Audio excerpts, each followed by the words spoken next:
DYFI Ernakulam city മേഖലാ കമ്മിറ്റിയുടെ നേതൃത്വത്തിൽ സംഘടിപ്പിച്ച സഖാവ് പുഷ്പൻ സ്മാരക ഫുട്ബോൾ ടൂർണമെന്റ് സംസ്ഥാന സെക്രട്ടേറിയറ്റ് അംഗം AR രഞ്ജിത്ത് ഉദ്ഘാടനം ചെയ്തു. ലഹരിയാകാം കളിയിടങ്ങളോട് എന്ന മുദ്രാവാക്യം ഉയർത്തിപ്പിടിച്ച് നടത്തിയ ടൂർണമെന്റിൽ ഏകപക്ഷീയമായ 2 ഗോളുകൾക്ക് നൈറ്റ് ജൂനിയേഴ്സ് ആലുവയെ പരാജയപ്പെടുത്തി ആലുവ FC ജേതാക്കളായി.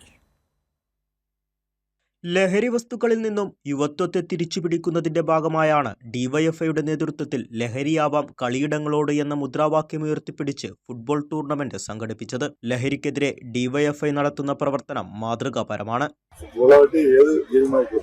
അതിൽ കൂടി അവിടെ ലഹരി ഫുട്ബോളോ അല്ലെങ്കിൽ അത്ലറ്റ്സോ അല്ലെങ്കിൽ ബാസ്കറ്റ്ബോളോ ഏതെങ്കിലും ആയിട്ട് വളർന്നു വരിക എന്നതാണ് ആവശ്യം.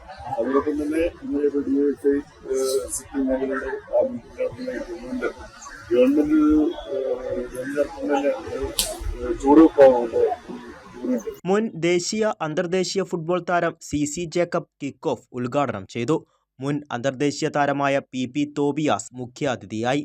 12 ടീമുകൾ പങ്കെടുത്ത ടൂർണമെന്റിൽ നൈറ്റ് ജൂനിയേഴ്സ് ആലുവയെ പരാജയപ്പെടുത്തി ആലുവ FC ചാമ്പ്യന്മാരായി. കൈരളി ന്യൂസ്, കൊച്ചി.